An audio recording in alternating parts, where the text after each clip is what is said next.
Hello बच्चों, welcome to yogic classes. और आज की क्लास में हम कंटिन्यू करेंगे equation of a line in space के साथ। तो ये 3D जो चैप्टर है ये समझ लो आपका स्टार्ट हो रहा है इससे इससे पहले जो मैंने वीडियो बनाई थी उसमें एक्चुअली हमने वेक्टर्स के बेसिक्स डिस्कस किए थे, ऑल्दो वो चैप्टर 3D के अंदर ही था, बट वो बेसिक्स किसके थे? वेक्टर्स के। तो वहां पे आपको जो इंपॉर्टेंट चीज याद रखने की थी वो थी direction cosines and direction ratios. इन दोनों में डिफरेंस अगर आपको पता है तो आपके लिए सारी चीजें बहुत इजी हो जाएंगी। तो स्टार्ट करते हैं हम लोग इस टॉपिक के साथ, equation of a line in space. काफी बड़ा टॉपिक है, इसके अंदर आपको काफी सारी चीजें जाननी है। तो देखिए, सबसे पहली बात आपको पूरे बेसिक से बताता हूं मैं। Equation of line in a space के बारे में बात कर रहे हैं। When it comes to space ना, तो ये समझ लो आपके एक्स वाई जेड तीनों कोऑर्डिनेट्स काम में आने वाले हैं। इससे पहले आपने जितना भी इक्वेशन ऑफ अ लाइन निकाली है प्रीवियस क्लासेस में, सिर्फ 2 डायमेंशनल में निकाली है आपने। एक्स वाई, सिर्फ एक्स और वाई, क्योंकि एक प्लेन पे आप उसको डिस्कस कर सकते थे। बट यहाँ पे हम बात करें प्लेन की नहीं, यहाँ पे हम बात करें स्पेस की। Equation of a line in space, right. अब आप एक बात सोचिए, इक्वेशन का मतलब पता है क्या होता है? कि एक ऐसी एल्जेब्रिक एक्सप्रेशन जो आपको एक लाइन का वो बता देता है कि उसकी डायरेक्शन ये है। ये लाइन मतलब ऐसी है, मतलब आपको लाइन की पूरी पोजीशन शो कर देता है कि ये कार्टेशियन प्लेन में या वेक्टर प्लेन में ऐसी लाइन बनेगी, एक जनरल दे देता है। ठीक है। अब एक एग्जांपल ले लेते हैं बेशक। 2x+y, यहाँ पे क्या है, अगर इज इक्वल्स टू 1 है तो आप ये जानते हैं कि अच्छा यार यहाँ पे मैं क्या कहते हैं 1 पुट करता हूँ तो y की वैल्यू मेरी मिल जाएगी। यानी मुझे सारे ऐसे पॉइंट इस पे, इस लाइन के ऊपर सारे ऐसे पॉइंट्स मिल जाएंगे जो x और y को सेटिस्फाई कर रहे हो। तो ये रिप्रेजेंट करता है एक ऐसी लाइन, राइट। तो अब ध्यान रखना, कभी भी अगर आपको ना लाइन की इक्वेशन निकालनी है तो आपके पास दो तरीके हैं लाइन की इक्वेशन निकालने के लिए। ठीक है। और वो क्या है? या तो आपके पास क्या चीजें गिवन हो, एक पॉइंट हो, one point is given and direction of line. इसका मतलब समझो, मान लो आपको एक इक्वेशन ऑफ अ लाइन निकालनी है। अगर मैंने आपको बोल दिया कि वो इस पॉइंट से पास होके जा रही है और उसकी डायरेक्शन क्या कहते हैं, ऐसे 45 डिग्री बन रही है, तो ये देख लो, इसके अलावा और कोई पॉसिबल ही नहीं है लाइन। आपको जब एक पॉइंट मिल गया और आपको डायरेक्शन भी मिल गई तो आपकी लाइन भी डिफाइन हो गई एक, तो इक्वेशन ऑफ अ लाइन आपकी बन जाएगी। तो एक तो तरीका ये हो गया कि अब देख लो, अगर आपके पास एक पॉइंट डिफाइंड है और आपके पास उसकी डायरेक्शन भी है लाइन की, तो you can form an equation of line, right. Unique, एक यूनिक इक्वेशन बन जाएगी जो कि और कोई लाइन ऐसी नहीं पास हो सकती। यही लाइन ऐसी होगी जो यहां से पास होगी। ठीक है। दूसरा, it passes through two given points.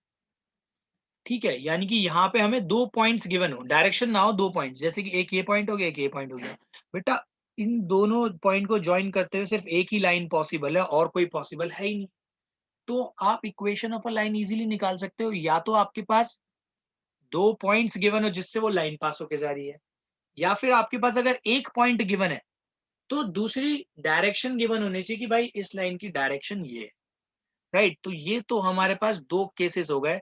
दोनों केसेस को मैं भी आपके साथ डिस्कस करने वाला हूँ और फॉर्म में भी लिखने वाला हूँ कि वेक्टर फॉर्म अलग लिखी जाएगी, कार्टेशियन फॉर्म उसकी अलग लिखी जाएगी। तो स्टार्ट करेंगे हम लोग फर्स्ट वाले पॉइंट के साथ, when one point is given and direction of line is given. तो देखिए, अब हम फर्स्ट वाला केस कंसीडर कर रहे हैं। एक पॉइंट है आपके पास, अ गिवन पॉइंट, और दूसरा डायरेक्शन है आपके पास। तो लाइन की इक्वेशन कैसे निकलेगी देखना, बहुत इजीली आपको बता देंगे। ये आपका एक प्लेन है, ठीक है। मैंने आपको बोला गिवन पॉइंट, ध्यान रखिए मैं बात कर रहा हूँ वेक्टर्स से रिलेटेड। यहाँ पे वो जो गिवन पॉइंट होता है कोऑर्डिनेट्स की फॉर्म में नहीं होगा, किस फॉर्म में होगा? पोजीशन वेक्टर के फॉर्म में होगा, राइट। तो पोजीशन वेक्टर अगर कोऑर्डिनेट दे रखा है तो आप उसको ऑटोमेटिकली पोजीशन वेक्टर में चेंज कर सकते हो। मान लीजिए वो पोजीशन वेक्टर है ए वेक्टर, ध्यान रखना। तो वो यहाँ पे मान लो ये आ गया ए वेक्टर, राइट। तो ए वेक्टर का पोजीशन वेक्टर क्या आएगा भाई? 0 से लेके यहाँ तक, ये जो कोऑर्डिनेट है, यानी ये आपको पोजीशन वेक्टर गिवन है ए वेक्टर। ठीक है। जब मैं बोलता हूँ गिवन पॉइंट यानी गिवन पोजीशन वेक्टर, तो ये ए वेक्टर आपको गिवन है। आपको अब मान लो गिवन डायरेक्शन। अब डायरेक्शन आपको एंगल के हिसाब से नहीं देगा, वो आपको बोलेगा कि मान लो कि एक आपको इक्वेशन ऑफ लाइन निकालनी है जो क्या कहते हैं इस पोजीशन वेक्टर जिसका पोजीशन वेक्टर ये है और उसकी डायरेक्शन ना इस बी वेक्टर के पैरेलल है, बोल देगा वो ऐसे।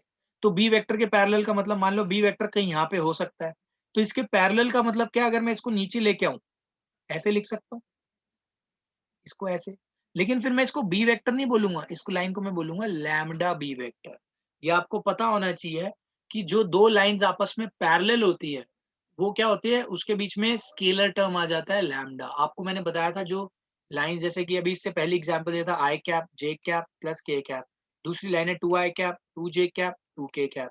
यहाँ से बेटा आप टू कॉमन ले लो तो ऊपर वाला सेम बन रहा है नहीं नीचे बन रहा है, ये लैम्डा बन गया। तो आप कह सकते हो कि ये दोनों लाइंस आपस में क्या है, पैरेलल। तो पैरेलल लाइंस को हम कैसे रिप्रेजेंट कर सकते हैं, स्केलर के साथ मल्टीप्लाई कर दो उसी वेक्टर को।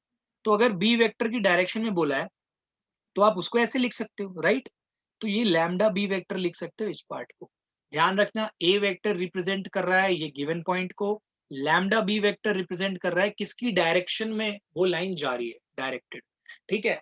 अब आपका जो यहाँ पे एक बात सोचो, अगर याद हो आपको, अगर इसका मुझे रिजल्टेंट निकालना हो तो रिजल्टेंट क्या आएगा भाई, इसका आएगा resultant, this will be R vector, right. तो ये आर वेक्टर रिजल्टेंट आया। और triangular law of vector addition से आपने एक चीज सीखी हुई है, क्या होता है भाई, ये जो आर वेक्टर होता है ये इन दोनों के सम के बराबर होता है, equals to A vector plus lambda B vector. तो बेटा ये जो आपकी इक्वेशन बनी है ना, ये वाली इक्वेशन, ध्यान रखना इस इक्वेशन के बारे में बात कर रहा हूँ। ये आपकी इक्वेशन है क्या कहते हैं, वेक्टर फॉर्म की इक्वेशन। ठीक है, इक्वेशन ऑफ लाइन, ये आपकी equation of line in vector form. ठीक है। अब आपको मैं कुछ इंपॉर्टेंट चीजें समझाना चाहता हूँ, उसको ध्यान से सुनना भाई सब। जब हम कार्टेशियन प्लेन की बात करते हैं ना, तो वहां पे हम एक्स वाई जेड के रिस्पेक्ट में बात करते हैं, राइट। ये क्या कहते हैं, ये आपके जनरलाइज फॉर्म में लिखे जाते हैं, जैसे ऐसे 3x plus 4y plus 6z minus 2 equals to 0, है ना, ऐसे लिखे जाते हैं। तो यानी कि इनकी वैल्यूज कुछ ना कुछ होती होगी। तो यहाँ पे ऐसा अननोन टर्म कौन सा है, देखो क्वेश्चन के अंदर गिवन होगा ए वेक्टर, आपको बी वेक्टर भी गिवन होगा। ठीक है।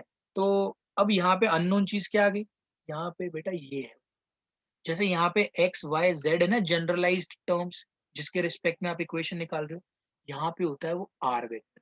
और ध्यान रखना भाई आर वेक्टर आपका पता है क्या होता है, एक्स आई कैप वाई जे कैप जेड के कैप। जैसे यहाँ पे एक्स वाई जेड का रोल है, वैसे यहाँ पे आर वेक्टर का रोल है। और आर वेक्टर को बेटा आप इस चीज से रिप्लेस कर सकते हो इजीली, इसमें कोई प्रॉब्लम नहीं होनी चाहिए। ध्यान रख लेना इसको। इसके जनरलाइज टर्म्स है एक्स आई कैप वाई जे कैप जेड के कैप। जैसा यहाँ पे एक्स वाई जेड काम करता है, वैसे ही यहाँ पे आर वेक्टर काम करता है। तो आर वेक्टर का होना कंपलसरी है, राइट। तो ये होती है आपकी एक vector form of a line. अब देखिए ये हमने कर लिया equation of a line in vector form. अब देखो मैं कार्टेशियन फॉर्म आपके सामने ही बना के दिखाने वाला हूँ, तो इस चीज को ध्यान रखना, देखना भाई मैं कार्टेशियन फॉर्म को कैसे बना के दिखाता हूँ आपको यहाँ पे। ठीक है। तो यहाँ पे ना आप यहाँ पे लेट करिए, देखो आपको मैंने बता दिया आर वेक्टर, ये ना मैं फॉर्म करके दिखा रहा हूँ, एग्जाम में फॉर्म करने के लिए नहीं आएगी। एग्जाम में तो डायरेक्ट आपको इक्वेशन काम में आएगी, बट मैं आपको सिखा देता हूँ कैसे। आर वेक्टर मैंने आपको बता दिया भाई ये होता है इतना। ठीक है। तो ये जो ए वेक्टर है ना बेटा, ए वेक्टर क्या है एक्चुअली, कोऑर्डिनेट्स गिवन है। कोऑर्डिनेट्स को आप ऐसे लिख सकते हो, एक्स वन आई कैप प्लस वाई वन जे कैप प्लस जेड वन के कैप। ठीक है। आप इसको ऐसे लिख सकते हो। अब ये जो है ना बेटा, ये डायरेक्शन से रिलेटेड है। देखो ये जो बी वेक्टर का मेन काम है आपको डायरेक्शन देना है लाइन का, राइट। तो ये ना मैं किस फॉर्म में लिखता हूँ, डायरेक्शन रेशियोज की फॉर्म में लिख लेता हूँ, क्योंकि मुझे इसकी डायरेक्शन से लेना देना है। तो direction ratios a i cap b j cap c k cap. इसको बी वेक्टर को आप ये मान सकते हो कि भाई ये किसके बराबर हो गया, a i cap b j cap c k cap. ठीक है। इसको मैंने x2 इसलिए नहीं लिया, x2 x x y2 z2 अगर मैं लेता ना तो इसका मतलब तो ये हो जाता कि यार ये तो किसी और पॉइंट का पोजीशन वेक्टर है। लेकिन हम x1 y1 z1 कब लेते हैं, जब पोजीशन वेक्टर होता है। ये पोजीशन वेक्टर नहीं है, ये डायरेक्शन दे रहा है आपको, इसलिए आपने डायरेक्शन रेशियोज के फॉर्म में लिखा है इसे। अब बस एज इट इज चीजों को देखो, यहाँ मैं पुट करने वाला हूँ। आर वेक्टर को अगर मैं लिखता हूँ एक्स आई कैप प्लस वाई जे कैप प्लस जेड के कैप, आर एच एस में मैं लिखता हूँ ये x one I cap plus y1 j cap plus z1 k cap plus lambda a I cap b j cap plus c k cap. अब आप देखो I cap वाले और इसको जब आप मल्टीप्लाई करोगे तो यहाँ से आई कैप कॉमन आएगा, अंदर बचेगा x1 plus lambda a I cap, फिर y1 plus lambda b j cap plus next आपका z1 plus lambda c k cap, right. ये आ रहा है आई कैप के बराबर y j cap z k। अब आपने एक चीज सुनी थी कि अगर दो वेक्टर्स आपस में इक्वल होते हैं तो इसके कॉरस्पॉन्डिंग कंपोनेंट्स जो होते हैं ना वो भी इक्वल होते हैं। तो यहाँ पे अगर मैं इन कॉरस्पॉन्डिंग कंपोनेंट्स को इक्वल करूं तो ये x किसके बराबर आ रहा है, x आ रहा है x1 प्लस लैम्डा a के बराबर। यहाँ से बेटा लैम्डा की वैल्यू निकालो, कितनी आएगी, कितनी आ जाएगी। Similarly y is equals to y1 plus lambda b। तो यहाँ से क्या कहते हैं, आप इस लैम्डा की वैल्यू निकालो, ये आएगी y minus y1 upon b। ऐसे ही z वाली आएगी z minus z1 upon c। और ये सब किसके बराबर है भाई, लैम्डा के बराबर। तो बेटा अगर ये सारे लैम्डा के बराबर है तो देखो आपकी इक्वेशन क्या आएगी, इक्वेशन यहाँ लिख देता हूँ मैं रेड पेन से, x minus x1 by a is equals to y minus y1 by b is equals to z minus z1 by c is equals to lambda है, बट वो लिखने की जरूरत हमें है नहीं। तो देखो यहाँ पे कोई वेक्टर नहीं, यहाँ कोई वेक्टर आई कैप जे कैप नहीं यूज हो रहा। तो ये जो आपकी फॉर्म है ना बेटा, इसको बोलेंगे कार्टेशियन फॉर्म और इसको बोलेंगे हम लोग वेक्टर फॉर्म। ये आपकी वेक्टर। तो मेन जो चीजें आपको यहाँ पे याद रखने वाली हैं वो ये है कि वेक्टर फॉर्म ये होती है, कार्टेशियन फॉर्म ये होती है, बट कब, जब आपके पास एक गिवन पॉइंट हो और गिवन डायरेक्शन हो। तो अब आप आराम से सारे क्वेश्चंस कर लोगे। अगर आपके पास गिवन पॉइंट है, अगर वो बेटा दे रखा है कोऑर्डिनेट्स में, तो आप यहाँ पे कोऑर्डिनेट्स डायरेक्ट डाल सकते हो। मान लो उसने दे दिया कि गिवन पॉइंट है 2 3 5, तो आप क्या करोगे, यहाँ पे 2 पुट करो, यहाँ 3, यहाँ पे 5। और उसने बोला कि डायरेक्शन क्या कहते हैं, एक वेक्टर दे दिया कि 3 आई कैप 4 जे कैप प्लस 6 के कैप, इसके पैरेलल है। तो आप क्या यूज कर सकते हो, इसके डायरेक्शन रेशियो 3, मतलब ये ए, ये बी और ये सी। ठीक है। अब यहाँ पे मैं आपको एक चीज और क्लियर कर देता हूँ। इसी फॉर्मूले को आप ऐसे भी लिख सकते हो, X minus X one L Y minus Y one by M Z minus Z one by N is equals to जो भी है।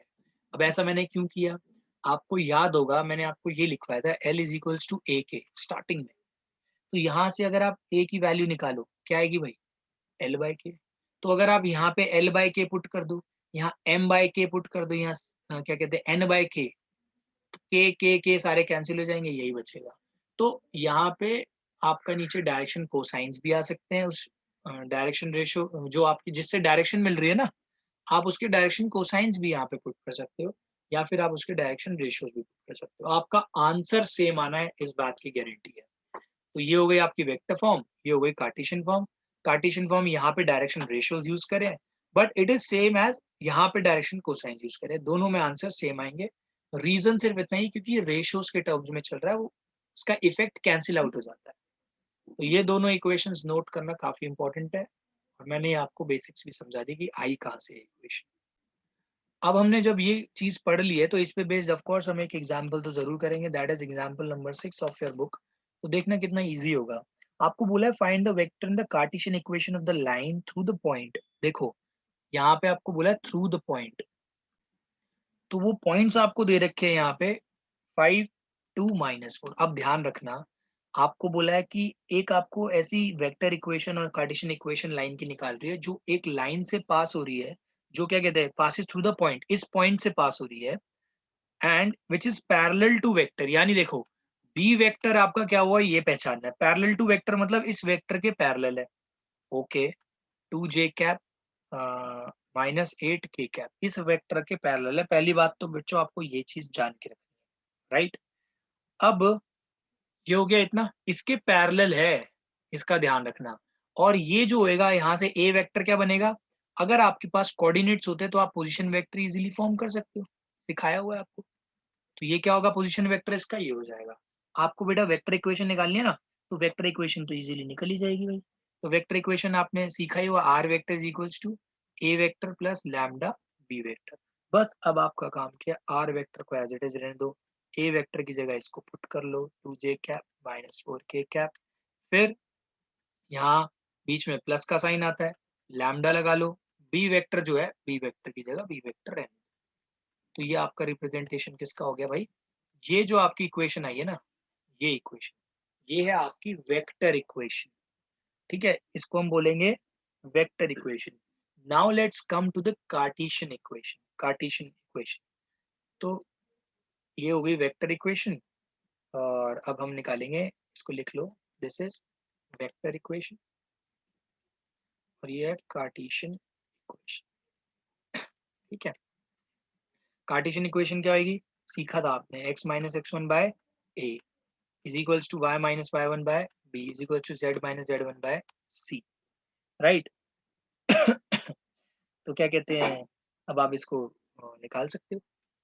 x माइनस एक्स वन देखो क्या है, 5 अपॉन a क्या है, 3 is equals to y minus Y one क्या है, 2।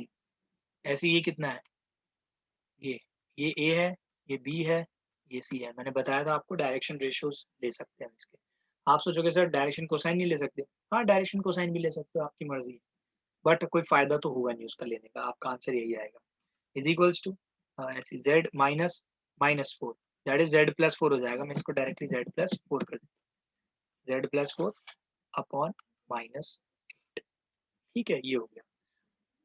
अब पता है, मैं आपको एक चीज और सिखा देता हूँ साथ साथ में। इसको तो चलो हम क्या बोलेंगे, ये जो इक्वेशन बनी है, this is your Cartesian equation, ध्यान रखना।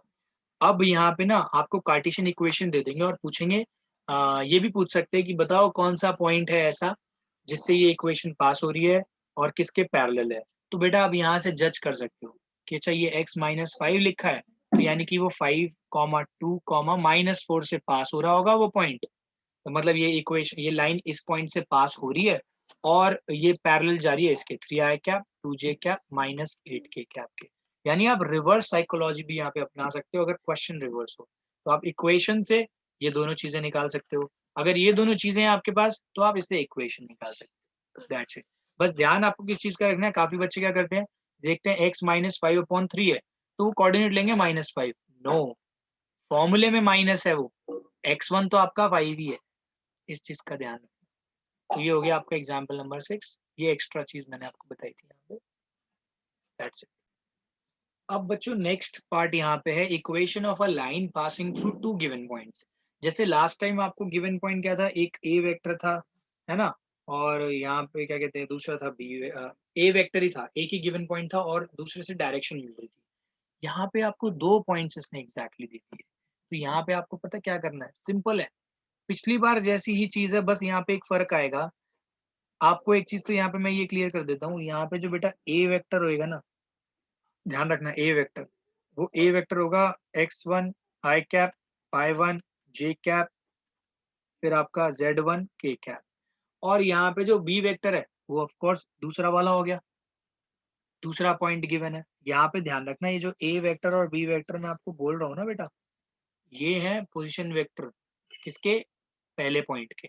बी वेक्टर यहाँ पे डायरेक्शन नहीं है भाई, ध्यान रखना भाई। पिछले वाले पार्ट में बी वेक्टर क्या शो कर रहा था, डायरेक्शन, क्योंकि क्वेश्चन के अंदर एक पॉइंट गिवन था, दूसरी डायरेक्शन। यहाँ पे बी वेक्टर डायरेक्शन नहीं है, क्या है, पॉइंट है। तो दूसरा पॉइंट है तो इसको हम क्या लेंगे, x2 i cap y2 j cap plus z2 k cap. तो पिछले क्वेश्चन और इस क्वेश्चन में बस एक सिंपल सा पिछले पार्ट और इस पार्ट में एक छोटा सा फर्क है। यहाँ पे अभी आपको डायरेक्शन, तो देखो डायरेक्शन तो बेटा चाहिए ही होती है, लेकिन अगर आपके पास 2 पॉइंट्स होते हैं ना, तो आपको पता है डायरेक्शन किससे गिवन हो जाती है, इससे, बी वेक्टर माइनस ए वेक्टर, इन दोनों को सब्ट्रैक्ट जो करोगे ना, इससे आपको बेटा डायरेक्शन मिल जाएगी। ठीक है, अब उसी चीज को अप्लाई करता हूँ मैं आपका, पहले वाला उसमें ये था, ये जो बी वेक्टर था ना, ये था डायरेक्शन वाला पार्ट। ठीक है, लेकिन इस बार जो बेटा आपको डायरेक्शन मिल रही है ना, वो इससे नहीं मिल रही बी वेक्टर से, क्योंकि बी वेक्टर अकेला, अकेला बी वेक्टर तो भाई एक पोजीशन वेक्टर है, लेकिन जब आप बी माइनस ए कर दोगे ना, तो आपको डायरेक्शन मिल जाएगी। R vector is equal to A vector plus lambda B vector minus A vector. अब आपके दिमाग में आएगा ये कैसे दे रहा है भाई डायरेक्शन बी वेक्टर माइनस ए वेक्टर, तो अभी मैं समझाता हूँ। अब मान लो ये आपका पोजीशन वेक्टर था, यहाँ पे क्या कहते हैं, मैं एक ग्राफ बना देता हूँ, ठीक है। अब यहाँ पे आपका एक पोजीशन वेक्टर है ए वेक्टर, दूसरा एक एग्जांपल के तौर पे ये है मान लो बी वेक्टर, ठीक है। अगर आपने ये तो सीखा है लाइन जॉइनिंग टू पॉइंट्स, उससे एक लाइन तो मिलती है ना, और वो कैसे निकालते हो आप, इसमें से एक को माइनस करके। मतलब अगर ये है आपका ए पॉइंट, ये आपका बी पॉइंट, इसके पोजीशन वेक्टर आपके पास है, इसके भी है, और अब आपको निकालना है A B vector. A B vector कैसे निकलता है, इसके कोऑर्डिनेट्स में से इसके सारे कोऑर्डिनेट्स सब्ट्रैक्ट करने पड़ते हैं, राइट।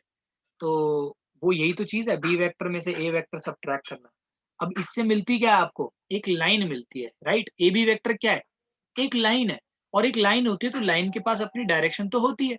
तो उसी चीज को मैंने यहाँ पे लिख दिया, उस लाइन की direction, direction lambda B vector minus ए वेक्टर। तो ये रिप्रेजेंट कर रहा है कि इन दोनों पॉइंट्स को जो ज्वाइन कर रही है ना, क्या कहते हैं, इन दोनों पॉइंट्स को जो ज्वाइन कर रही है लाइन, उसकी डायरेक्शन। तो ये आपका ये आ गया a vector plus lambda B vector minus A vector. तो this part is representing the direction, ध्यान रखना। ये यहाँ पे डायरेक्शन को रिप्रेजेंट कर रहा है, ये वाला अलग है, ये वाला पिछला केस है जब डायरेक्शन डायरेक्टली गिवन थी और एक पॉइंट। यहाँ पे आपको दो पॉइंट गिवन है, यही है, दैट्स इट। तो ये आपके पास ए वेक्टर आ गया। अब बच्चों को यहाँ पे कुछ और भी डाउट्स आते हैं, उनको डाउट्स आते हैं कि अच्छा सर, आपने यहाँ पे इस वाले पॉइंट को ले लिया है ए वेक्टर, क्या हम दूसरे पॉइंट को नहीं ले सकते थे? ऑफ कोर्स आप ले सकते थे। आप क्या करते, फिर इसको ऐसे लिख देते, एक ही बात है, कोई दिक्कत वाली बात ही नहीं है, ठीक है। तो आप इसको ऐसे भी लिख सकते हो, बट हम जनरली फॉलो यही करते हैं क्योंकि एक स्टैंडर्ड बना रखा है। तो अगर एग्जाम में आप मतलब सब बच्चे ऐसे कर रहे हैं, आपका अलग अनोखा दिख रहा है, तो मे बी थोड़ा सा दिक्कत हो सकती है मार्क्स के लिए। टीचर को मतलब फ्लो में है, बट उसको थोड़े से वो देखने में डिफरेंसेस लगे, उसने थोड़े नंबर काट लिए। तो हमें मार्क्स का भी ध्यान रखना है, तो इस चीज को हम ये ना लिख के हम हमेशा ये चीज यूज करेंगे। तो आपका सिर्फ सिंपल सा काम है इसको यहाँ पे ऐसे पुट करना है, ठीक है। अब आप एक बात सोचिए, ठीक है, देखना, ये तो हो गई आपके पास कौन सी फॉर्म, इसको मैं रेड बॉक्स में डाल देता हूँ, ये ये आपकी वेक्टर फॉर्म है, ठीक है। कार्टेशियन फॉर्म भी बेटा ऐसी आ जाएगी, ऊपर x minus X one upon, अब देखना नीचे, बेटा नीचे आप पहले क्या लिखते थे, जो डायरेक्शन रेशियो था, डायरेक्शन रेशियो होता था a, लेकिन यहाँ पे डायरेक्शन किससे रिप्रेजेंट हो रही है, बी वेक्टर माइनस ए वेक्टर। तो b के कोऑर्डिनेट्स क्या है, x2, और a के x1। तो x2 माइनस x1 लिखोगे आप वहां a की जगह, नीचे आ जाएगा x2 माइनस x1, यहाँ y minus y1 upon y2 minus y1, यहाँ z minus z1 upon z2 minus z1। तो अब डायरेक्शन आपकी ये शो कर रही है नीचे, y2 minus y1 z2 minus z1, that's it.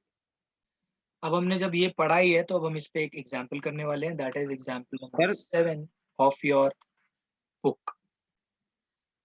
अब देखिए इसमें क्या लिखा है, find the vector equation the line passing through the point -1, 0, 2, और दूसरा पॉइंट दिया 3, 4, 6, ठीक है। अब यहाँ पे आप डायरेक्टली इसका पोजीशन वेक्टर लिख लो, minus i cap plus 0 j cap plus 2 k cap. इसका पोजीशन वेक्टर क्या आएगा, 3 i cap plus 4 j cap plus 6 k cap, ठीक है। अब आपको अगर याद हो, आपको बी वेक्टर माइनस ए वेक्टर भी निकालना था ना डायरेक्शन के लिए, तो अब line joining these two position vector वो क्या होगी देख लो, 3 minus minus 1 that is 4 i cap, फिर प्लस 4 j कैप, 4 माइनस 0 यही आएगा ना, फिर 6 माइनस 2 दैट इज, ये भी इतना ही, सॉरी कितना है आपका, 6 माइनस, ये भी 4 ही आ रहा है। तो ये सारे के सारे 4 ही आ गए आपके, 4 के कैप, राइट। अब इसके बाद आपको क्या करना है, फॉर्मूला लगाना है, R vector is equals to A vector plus यहाँ डायरेक्शन वाला पार्ट लिखना है। डायरेक्शन आपकी इससे रिप्रेजेंट होती है, यहाँ पे आर वेक्टर तो आर वेक्टर रहेगा, ए वेक्टर की जगह आप ये पुट कर दो, minus i cap plus 2 k cap भी डाल लो, जीरो तो लगाने की वहां पे जरूरत होती ही नहीं है, plus 2 k cap plus lambda, ये जो आपने निकाला इसको पुट कर दो, 4 i cap plus 4 j cap plus 4 k cap, ठीक है। ये आपकी आ गई वेक्टर इक्वेशन, सिंपल। इसके बाद कार्टेशियन इक्वेशन बहुत इजी है, x minus X one by x2 minus x1, y minus y1 by y2 minus y1, z minus z1 by z2 minus z1। तो x माइनस x1 कितना है आपका, ये है, ध्यान रखना, x1 y1 z1 x2 y2 z2। तो इसकी जगह आप पुट करो, ये +1 हो जाएगा अपॉन नीचे वाला जो पार्ट है, मैं तो कह रहा हूँ यही डायरेक्ट ही लिख दो, 4 ही आ रहा है। ये जो नीचे आपने b माइनस ए निकाला ना, तो एज इट इज यही आ जाएगा। इसमें तो ऐसा कुछ चेंज करने की आपको आवश्यकता पड़ेगी नहीं। ठीक है, अब ये आपका इतना आ गया एंड ये वाला देख लो भाई कितना आता है आपका नेक्स्ट। अच्छा, इसमें से वेक्टर इक्वेशन ही मांगी है क्वेश्चन में, कार्टेशियन मांगी नहीं, बट मैं इसको कार्टेशियन आपको इसमें निकाल के दिखा रहा हूँ। ठीक है, तो इसकी क्या आएगी, y माइनस y1 कितना होगा 0, तो y ही रह जाएगा। y2 माइनस y1 ये 4 ही आ रहा है। फिर क्या कहते हैं z माइनस z1 मतलब z माइनस 2 अपॉन 4। अब आप एक चीज ध्यान रखना है, इसको कैंसिल भी कर दोगे तो कोई दिक्कत नहीं है। तो ये आपकी इक्वेशन अगर ये भी आती है तो कोई इशू वाली बात नहीं है। z माइनस 2, तो this is your Cartesian equation and this is your vector equation. Okay, अब हमने एक क्वेश्चन करने वाले हैं, उस क्वेश्चन में पता है क्या होगा, आपको कार्टेशियन इक्वेशन से वेक्टर इक्वेशन बनानी पड़ेगी। मतलब उसने आपको Cartesian equation of a line दे दी, उसको देख के आपको vector equation of a line लिखनी है। That is so simple actually. तो यहाँ पे देखो, कार्टेशियन इक्वेशन एक लाइन की दे दी, x+3 upon 2, y minus 5 upon 4, z+6 upon 2। ठीक है, ये दे दिया आपको, बोला है फाइंड द वेक्टर इक्वेशन। देखो कितना इजी है, सिर्फ आपको पता है क्या करना था, कंपैरिजन करना था। ये a की वैल्यू आपको देखो, यहाँ से x1 की वैल्यू कितनी मिलेगी, +3 मत लिख देना वैल्यू, ये होगी -3। y1 की वैल्यू कितनी मिलेगी 5। z1 की वैल्यू, ये कार्टेशियन इक्वेशन की जो वो जो इक्वेशन थी ना, जनरल इक्वेशन, उससे कंपेयर करके निकली है वैल्यूज। z1 की वैल्यू कितनी मिलेगी -6, राइट। ऐसे ही नीचे a की वैल्यू कितनी मिलेगी 2, b की वैल्यू कितनी मिलेगी 4, c की वैल्यू कितनी मिल रही है आपको 2। अब आपका काम बहुत सिंपल हो गया, x1 y1 z1 है, तो आपके पास a वेक्टर आ गया -3 आई कैप 4j कैप, सॉरी 4 कह रहा हूँ 5j कैप -6 k कैप। ठीक है, अब आपके पास बी वेक्टर भी आ गया, क्यों, क्योंकि आपको डायरेक्शन रेशियोज भी दे रखे हैं, 2i cap +4j cap +2k cap. अब आपके पास जब ये दोनों चीज अवेलेबल है, तो आपके पास क्या दिक्कत है इस चीज को लिखने में, वेक्टर इक्वेशन तो आप इजीली लिख ही सकते हो। तो ये आपका आएगा -3i cap 5j cap -6k cap. ठीक है, और ये क्या कहते हैं, plus lambda 2i cap +4j cap +2k cap. आपने कार्टेशियन इक्वेशन से ये लिख दिया। वाइस वर्सा भी कर सकते हो, आपके पास अगर ये हो वेक्टर इक्वेशन हो, तो आप कार्टेशियन इक्वेशन भी इससे चेंज करके लिख सकते हो। तो vice versa can also be done. ठीक है बच्चों, अब देखो, अब हम लोग करने वाले हैं एंगल बिटवीन टू लाइंस। अब आपको ना दो लाइंस के बीच का अगर एंगल निकालना, तो सबसे पहली बात तो ये दिमाग में डाल लो, मान लो कि यहाँ पे ना आपको क्या कहते हैं, ये दे रखा है कि लाइन की इक्वेशंस जो है ना, ये दे रखी है R vector is equals to, एक दे रखी है A1 vector plus lambda B1 vector. ठीक है, दूसरी दे रखी है A2 vector plus lambda B2 vector. ठीक है, इस चीज का ध्यान रखना जो मैं करा रहा हूँ। अब यहाँ पे आपको समझना क्या है, उसको देखना कि ये जो बेटा लाइंस होती है ना, जो लाइंस होती है, इनके बीच का अगर आपको एंगल निकालना है, तो angle is always related to direction. आपका जो एंगल होता है उसका लेना देना होता है सिर्फ डायरेक्शन के साथ, उसका इससे कुछ भी लेना देना नहीं है। गिवन पॉइंट के साथ कुछ लेना देना नहीं है, उसका काम क्या है, अगर आपको पता है एक लाइन की डायरेक्शन ये है, दूसरी लाइन की डायरेक्शन ये है, तो दोनों की अगर डायरेक्शन ही आपको पता है, इट डजेंट मैटर वो कौन से पॉइंट से पास हो रही है, तो आप एंगल निकाल सकते हैं दोनों के बीच का, राइट। तो अब हमें काम, अब एक चीज क्लियर हो गई कि जो एंगल वाला फॉर्मूला बनने वाला है ना, वो किसके बीच में बनने वाला है, इसकी डायरेक्शन और इसकी डायरेक्शन के बीच में, यानी ये दोनों वेक्टर्स कंसिडरेशन में आएंगे।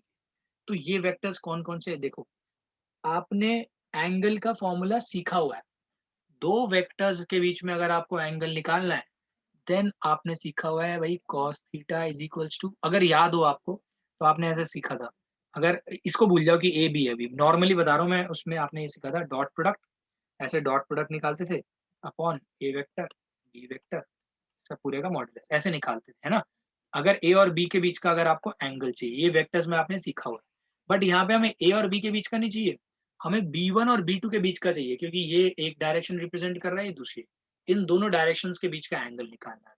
तो कॉस थीटा पता है क्या बनेगा आपका formula, v1 vector dot v2 vector. ठीक है, ये तो आपको लिखना ही लिखना है।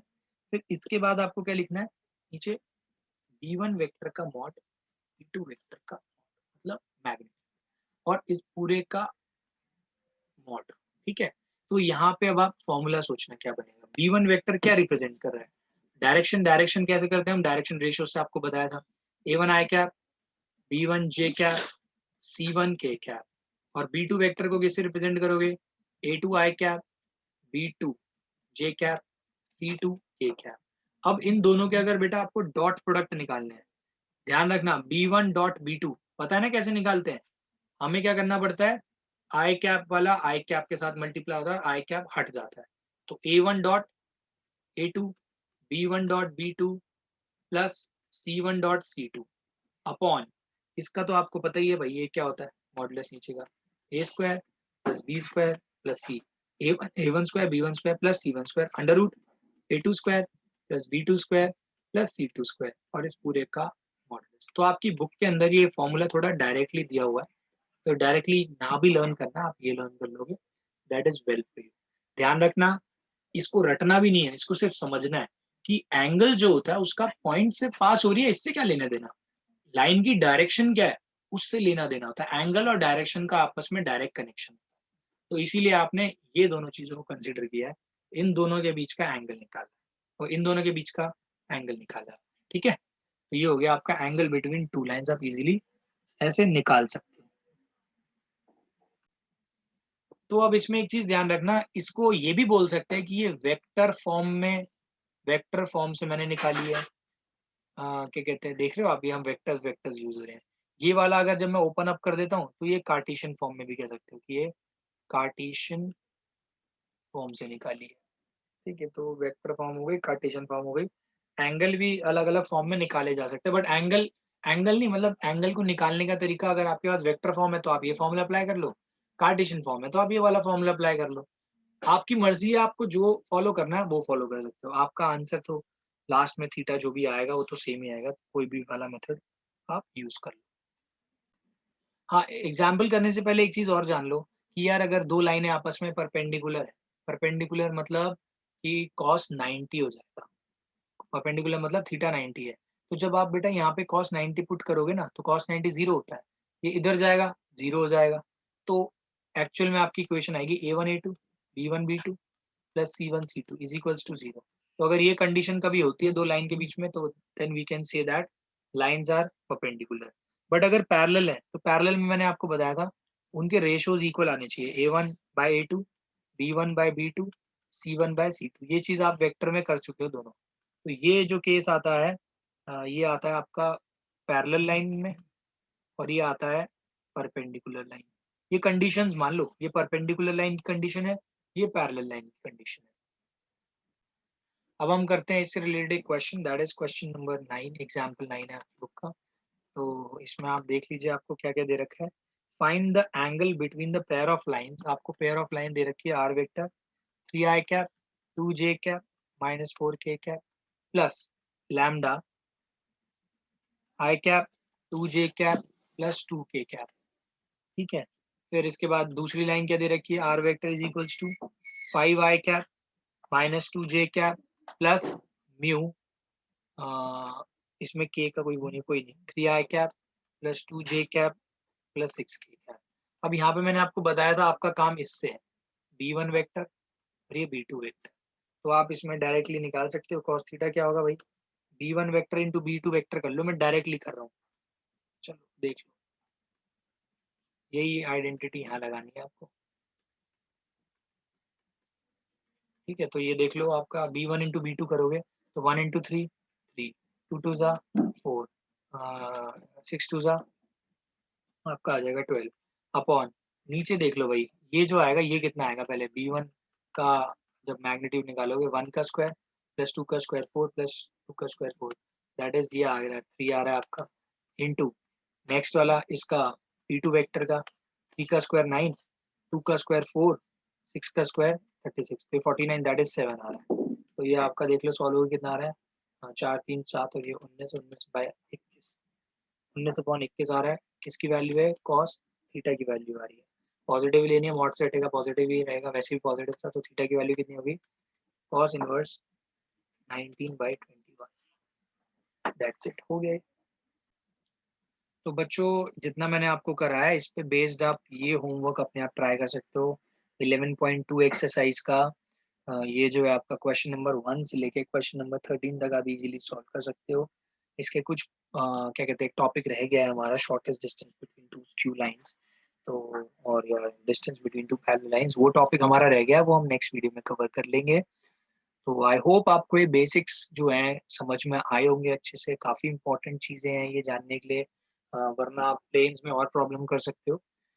तो आई होप आपको ये सब कुछ समझ में आया। अगर ये सब कुछ समझ में आया हो तो please share this video with your friends and hit the bell icon, also hit the like button. अगर आप चैनल पे नए हो तो you can also subscribe to our channel and you can also follow us on Facebook and Instagram. मिलते हैं next video में, तब तक के लिए thanks for watching Yogic classes.